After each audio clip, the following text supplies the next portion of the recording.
حمد کس سے ہو اے خدا،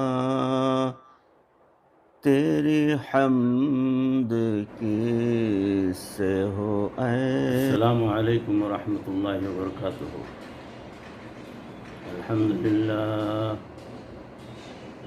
الحمد لله نحمده ونستعينه ونستغفره ونؤمن به ونتوكل عليه ونعوذ بالله من شرور أنفسنا ومن سيئات أعمالنا، من يهده الله فلا مضل له ومن يضلله فلا هادي له، ونشهد أن لا إله إلا الله وحده لا شريك له، ونشهد أن سيدنا ومولانا محمدا عبده ورسوله، أرسله بالحق بشيرا ونذيرا وداعيا إلى الله بإذنه وسراجا منيرا. أما بعد، فقد قال الله تبارك وتعالى في القرآن المجيد والفرقان الحميد: فأعوذ بالله من الشيطان الرجيم، بسم الله الرحمن الرحيم. والذين آمنوا أشد حبا لله ولو يرى الذين ظلموا إذ يرون العذاب الذين ظلموا إذ يرون العذاب أن القوة لله جميعا وأن الله شديد العقاب. وقال الله تعالى في مقام آخر: الرحمن فاسأل به خبيرا. وقال الله تبارك وتعالى في مقام آخر: ولله الأسماء الحسنى فادعوه بها. صدق الله مولانا العظيم. اللهم صل على سيدنا ومولانا محمد وبارك وسلم كما تحب وترضى عدد ما تحب وترضى. اللهم صل على سيدنا ومولانا محمد عبده ورسوله كما تحب وترضى عدد ما تحب وترضى. اللهم صل على سيدنا ومولانا محمد وبارك وسلم كما تحب وترضى عدد ما تحب وترضى. محترم حاضرین، ناظرین، سامعین، بھائیوں، بزرگوں اور دوستوں، معزز خواتین، ہماری ماں بہنوں، اللہ رب العزت کی ذات سے محبت پیدا کرنا یہ ہمارے ایمان کا ایک جز ہے، اور اللہ کے مقدس ناموں کو، اسماء الحسنہ، اور اس کے معارف کیا ہیں، اس موضوع پر آج آپ حضرات کے روبرو کچھ بات پیش کرنے کی کوشش کر رہا ہوں۔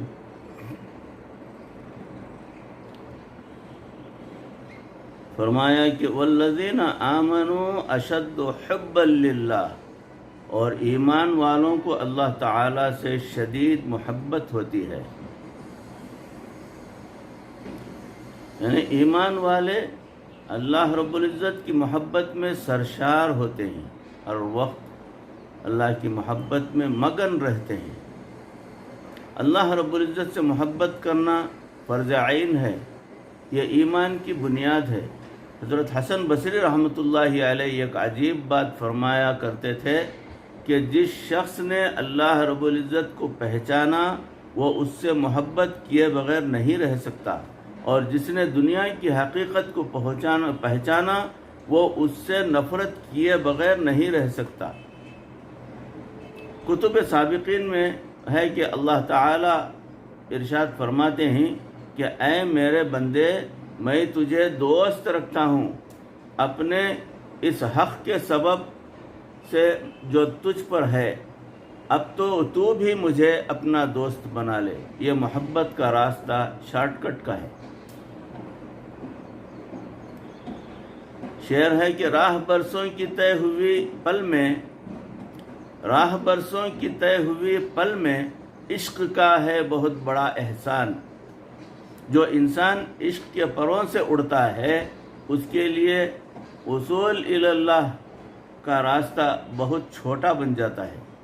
وصول اللہ، اللہ کا وصل جسے حاصل ہونا ہے، اس کے لیے راستہ بہت چھوٹا بن جاتا ہے۔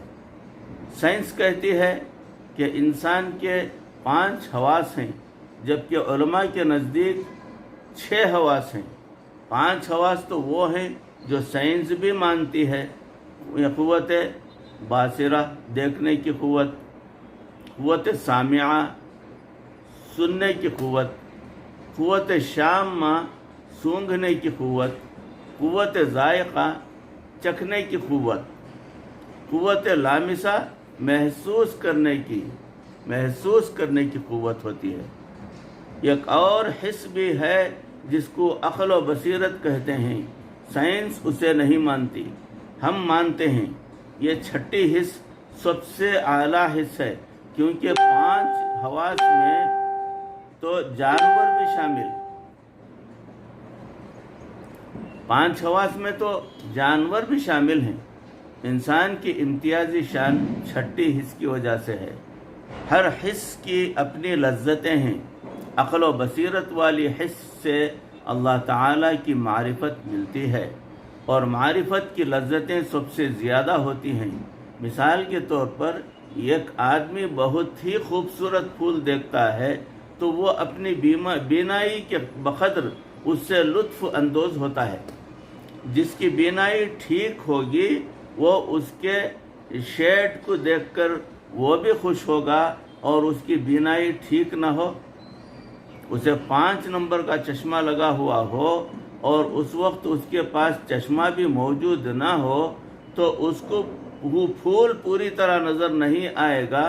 پھول کی خوبصورتی وہی ہے جو اس کے حسن کو باریکی سے دیکھ رہا ہوتا ہے، وہ لذت پا رہا ہوتا ہے، اور جس کے سامنے اس کے حسن کی حقیقت نہیں کھلی ہوتی وہ آدمی لطف اندوز ہونے سے قاصر ہوتا ہے۔ اسی طرح جس انسان کو اللہ رب العزت کی معرفت حاصل ہو جائے اس کو وہ لذتیں ملتی ہیں جو کسی اور طریقے سے ملنا ممکن نہیں ہوتی۔ قیامت کے دن سب سے بڑی سزا یہ ہوگی کہ اللہ رب العزت نافرمانوں کو اپنے دیدار سے محروم فرمائیں گے۔ یہ جہنم میں بھیجنے سے بھی بڑی سزا ہے۔ اللہ رب العزت اس کے ساتھ ہم کلامی سے بھی انکار فرما دیں گے، چنانچہ ارشاد فرمائیں گے کہ سورہ مومن کی آیت ہے، اخسؤوا فیہا ولا تکلمون، پڑے رہو پھٹکارے ہوئے اس میں اور مجھ سے گفتگو مت کرو۔ اس کے بعد ان میں سے کوئی بندہ اللہ رب العزت سے ہم کلامی نہیں کر سکے گا۔ ایک اور مقام پر قرآن مجید میں ارشاد فرمایا، وَلَا يُكَلِّمُهُمُ اللَّهُ وَلَا يَنظُرُ إِلَيْهِمْ يَوْمَ الْقِيَامَةِ۔ سورہ آل عمران کی 77ویں آیت ہے۔ مفہوم ہے کہ نہ ہم کلام ہوگا ان سے، اللہ نہ نگاہ کرے گا ان کی طرف قیامت کے دن۔ یہ تو بڑی شرمندگی اور رسوائی کی بات ہوگی کہ پروردگار کے سامنے بندہ موجود ہو اور پروردگار اس کی طرف توجہ نہ کریں، اس سے بیزاری محسوس کریں۔ یہ تو سب سے بڑی بدقسمتی ہوگی میرے بھائیوں، عزیزوں، دوستوں، میری معزز ماں بہنوں۔ ایک مرتبہ حضرت عبداللہ بن عمر رضی اللہ تعالی عنہ نبی صلی اللہ علیہ وسلم کی موجودگی میں یہ آیت پڑھی، کلا انہم عن ربہم یومئذ لمحجوبون، سورہ مطففین کی 15ویں آیت ہے۔ مفہوم اس کا یہ ہے کہ مجرم لوگ قیامت کے دن اس حال میں ہوں گے کہ ان کے اور پروردگار کے درمیان حجاب ہوگا۔ استغفر اللہ، اللہ ہم سب کی حفاظت فرمائے ایسے حجاب سے۔ پروردگار کی دیدار کی تمنا بندہ تڑپ اپنے دل کے اندر لیے ہوئے جاتا ہے، اور بندے کے بدعمالیوں کی وجہ سے پروردگار جو ہے اپنا چہرہ انور دکھانے سے جو ہے محروم کر رہے ہیں، اور بندے کے اور پروردگار کے درمیان حجاب ہے، پردہ ہے۔ یہ سب سے بڑی بدقسمتی والی بات ہے۔ جب نبی صلی اللہ علیہ وسلم نے یہ آیت سنی تو آپ کو رونا آ گیا۔ اللہ رب العزت کا کسی بندے کو اپنے دیدار سے محروم کر دینا سب عذابوں سے بڑا عذاب ہے، اور اللہ کا کسی کو اپنا دیدار کرا دینا سارے انعامات سے سب سے بڑا انعام ہے۔ حدیث پاک میں آیا ہے کہ جنتی لوگوں کو بڑا انعام یہی ملے گا۔ چنانچہ اللہ کے محبوب صلی اللہ علیہ وسلم نے ارشاد فرمایا، ان اہل الجنت یدخلون علی الجبار کل یوم مرتین فیقرأ علیہم القرآن، بے شک جنتی لوگ اللہ رب العزت کے حضور دن میں 2 مرتبہ پیش ہوں گے، اور اللہ تعالیٰ ان جنتیوں کو خود قرآن اپنے زبان مبارک سے پڑھ کر سنائیں گے۔ سبحان اللہ، یہ کتنی خوش قسمتی کی بات ہوگی۔ اللہ رب العزت ہم سب کو بھی ان خوش قسمتوں میں شامل فرمائے، آمین۔ وہ مجلس کیسی ہوگی اور اس کے لطف اور مزے کیسے ہوں گے، اس کا تو اندازہ تب ہی ہوگا، اب تو تصور بھی نہیں کیا جا سکتا۔ آج جب کوئی اچھا قاری قرآن مجید کی تلاوت کرتا ہے تو انسان کے رونگٹے کھڑے ہو جاتے ہیں، اور دل پر عجیب سی کیفیت طاری ہو جاتی ہے۔ جب اللہ رب العزت اپنا کلام سنائیں گے اور ایمان والے سننے والے ہوں گے تو سوچئے کہ اس وقت لذت کا کیا عالم ہوگا۔ کتابوں میں لکھا ہے کہ جب لوگ قبروں سے اٹھیں گے تو ان میں سے بعض کو اللہ رب العزت کا دیدار نصیب ہوگا۔ سبحان اللہ۔ وجوہ یومئذ ناظرہ الی ربہا ناظرہ، سورہ قیامہ کی 22 اور 23ویں آیت ہے۔ کئی چہرے اس دن تر و تازہ ہوں گے، اپنے رب کی طرف دیکھ رہے ہوں گے۔ قیامت کے دن مصیبت کا ان پر کوئی غم نہ ہوگا۔ لا یحزنہم الفزع الاکبر، نہ غم ہوگا ان کو بڑی گھبراہٹ میں۔ تو جنت میں سب سے بڑی لذت والی چیز اللہ رب العزت کا دیدار ہوگا۔ اس لیے ارشاد فرمایا، ان المتقین فی جنات و نہر فی مقعد صدق عند ملیک مقتدر، بے شک متقین باغوں میں ہوں گے اور نہروں میں سچے ٹھکانے میں اقتدار والے بادشاہ کے پاس۔ آج دنیا کے بادشاہ جلوہ افروز ہوں تو محفل سجاتے ہیں، اور جب مالک الملک جلوہ افروز ہوں گے تو کیسی محفل سجی ہوگی۔ اس لیے اللہ رب العزت کا قرب اور اس کے دیدار کی لذت پانے کی دعائیں اکثر کرنی چاہیے۔ یہ عادت ہماری ہو جانی چاہیے کہ ہر نماز کے بعد جب دعا کریں تو یہ دعا کریں کہ پروردگار میں ان بندوں میں شامل ہو جاؤں جو قیامت کے دن تیرا دیدار پائیں گے۔ یہ دعا اکثر کرتے رہنا چاہیے۔ حضرت رابعہ بصریہ رحمۃ اللہ علیہا کو کسی نے دعا دی کہ اللہ تعالیٰ آپ کو جنت عطا فرما دے، انہوں نے آگے سے جواب دیا کہ پہلے پڑوسی پھر گھر، یعنی گھر کی دعا بعد میں کرنا، پہلے پڑوسی کی بات کرنا کہ میرا پڑوسی کون بنے گا۔ اللہ رب العزت نے قرآن مجید میں ارشاد فرمایا وَرِضْوَانٌ مِّنَ اللَّهِ اکبر، اور اللہ کی رضا سب سے بڑی چیز ہے۔ اللہ رب العزت کا راضی ہو جانا مومن کے لیے سب سے بڑی خوشی کی بات ہوتی ہے۔ جب انسان کو بڑی خوشی ملتی ہے تو ان کی آنکھوں سے خوشی کے بھی آنسو نکل آتے ہیں۔ کسی عارف نے ایک پتھر کو دیکھا، وہ رو رہا تھا، پوچھا کیوں رو رہے ہو؟ کہنے لگا اس لیے روتا ہوں کہ کہیں جہنم کا ایندھن نہ بنا دیا جاؤں۔ انہوں نے دعا کر دی کہ اے اللہ آپ اس پتھر کو جہنم کا ایندھن نہ بنائیے گا۔ ان کی دعا قبول ہو گئی۔ ان بزرگوں نے اسے خوشخبری سنا دی اور آگے چلے گئے۔ جب وہ بزرگ واپس آئے تو دیکھا کہ وہ پھر رو رہا ہے۔ چنانچہ انہوں نے پھر پوچھا کہ پہلے تو اس لیے رو رہے تھے کہ کہیں تمہیں جہنم کا ایندھن نہ بنا دیا جائے، اب کیوں رو رہے ہو؟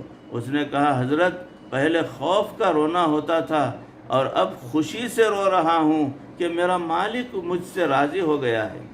ایک مرتبہ حضرت ابی بن کعب رضی اللہ تعالیٰ عنہ بیٹھے ہوئے تھے۔ نبی صلی اللہ علیہ وسلم نے ان کو بلا کر فرمایا کہ مجھے سورہ بینہ سناؤ۔ حدیث پاک کا مفہوم ہے کہ مجھے حکم ہوا ہے کہ مجھے سورۃ بینہ سناؤ۔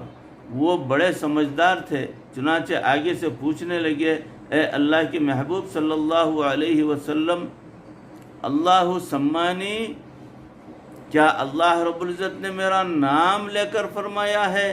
تو نبی صلی اللہ علیہ وسلم نے ارشاد فرمایا نعم اللہ سما کا، ہاں اللہ تعالیٰ نے تمہارا نام لے کر فرمایا ہے کہ ابی بن کعب رضی اللہ تعالیٰ عنہ سے کہو کہ قرآن سنائے، محبوب آپ بھی سنیں گے اور میں پروردگار بھی سنوں گا۔ یہ سن کر ابی بن کعب رضی اللہ تعالیٰ عنہ کی آنکھوں سے آنسو آ گئے۔ ان کا یہ رونا خوشی کا رونا تھا۔ کہاں میں اور کہاں یہ نکبت گل، نسیم صبح تیری مہربانی۔ سیدنا صدیق اکبر رضی اللہ تعالیٰ عنہ تشریف فرما ہے، ٹاٹ کا لباس پہنا ہوا ہے، سب کچھ محبوب صلی اللہ علیہ وسلم کی خدمت میں پیش کر چکے تھے۔ اوپر سے حضرت جبرائیل علیہ السلام اترتے ہیں۔ جبرائیل امین نے ٹاٹ کا لباس پہنا ہوا تھا۔ انہوں نے دیکھا، انہوں نے نبی صلی اللہ علیہ وسلم کی خدمت میں سلام پیش کیا اور عرض کیا کہ اے اللہ کے نبی صلی اللہ علیہ وسلم، مجھے اللہ رب العزت نے بھیجا ہے۔ وہ ابو بکر صدیق رضی اللہ عنہ کے عمل سے اتنا خوش ہیں کہ انہوں نے آسمان کے سارے فرشتوں کو حکم دیا ہے کہ تم بھی صدیق اکبر رضی اللہ تعالیٰ عنہ کی طرح ٹاٹ کا لباس پہنو۔ اسی لیے میں نے بھی ٹاٹ کا لباس پہن رکھا ہے اور آپ کے سامنے حاضر ہوا ہوں۔ اللہ تعالیٰ نے فرمایا ہے کہ جاؤ پوچھ کر آؤ کہ ابو بکر اس حال میں بھی مجھ سے خوش ہے۔ سیدنا ابو بکر صدیق رضی اللہ تعالیٰ نے سنا تو ان کی آنکھوں سے آنسو آ گئے اور کہنے لگے میں نے رب سے ہر حال میں راضی ہوں، میں اپنے رب سے ہر حال میں راضی ہوں۔ اللہ اکبر! یہ کیا محبت تھی، کیا تعلق تھا پروردگار کی ذات سے۔ جس بندے کے دل میں یہ غم لگا ہو کہ اللہ تعالیٰ راضی ہو جائیں، اس مقصد کے لیے وہ گناہوں سے بچے اور اپنے دل میں اللہ رب العزت کا خوف رکھے، اللہ رب العزت ایسے بندے کو جنت عطا فرمائیں گے۔ وَأَمَّا مَنْ خَافَ مَقَامَ رَبِّهِ وَنَهَى النَّفْسَ عَنِ الْهَوَىٰ فَإِنَّ الْجَنَّةَ هِيَ الْمَأْوَىٰ، جو اپنے رب کے سامنے کھڑا ہونے سے ڈرا اور اپنے آپ کو خواہشات نفس سے بچایا، بے شک جنت ہی اس کا ٹھکانہ ہے۔ سبحان اللہ، عام مومنین کو ایک جنت اور خائفین کو اللہ تعالیٰ 2 جنتیں عطا فرمائیں گے۔ لوگوں نے ایک گھر بنایا ہوتا ہے اور ایک مہمان خانہ لگتا ہے کہ اللہ تعالیٰ ان خائفین کو اس طرح باجماعت جنت میں جانے کی توفیق عطا فرمائیں گے کہ ان کا اپنا گھر علیحدہ ہوگا اور ان کی مہمان نوازی کا سلسلہ علیحدہ ہوگا۔ بھائیو، بزرگوں، دوستو، موضوع اسماء الحسنہ کے معارف کے تعلق سے شروع ہوا ہے، چل رہا ہے۔ آپ حضرات نے جو سماعت فرمایا، اللہ رب العزت ان کہی سنی باتوں کو، اس عاجز کو خصوصاً اور آپ تمام کو بھی عموماً پروردگار سن کر عمل کرنے کی توفیق عطا فرمائے۔ اللہ رب العزت سے پکی اور سچی محبت ہمیں عطا فرمائے۔ ہمارے دلوں کے اندر پروردگار کی محبت جانگزی ہو جائے اور ہر وقت اللہ رب العزت سے تعلق جوڑے رکھنے کی ہمیں توفیق پروردگار عطا فرمائے۔ مرتے دم تک کسی کا محتاج نہ بنائے، ایمان پر ہمارا خاتمہ فرمائے۔ وآخر دعوانا ان الحمدللہ رب العالمین۔ السلام علیکم ورحمۃ اللہ وبرکاتہ۔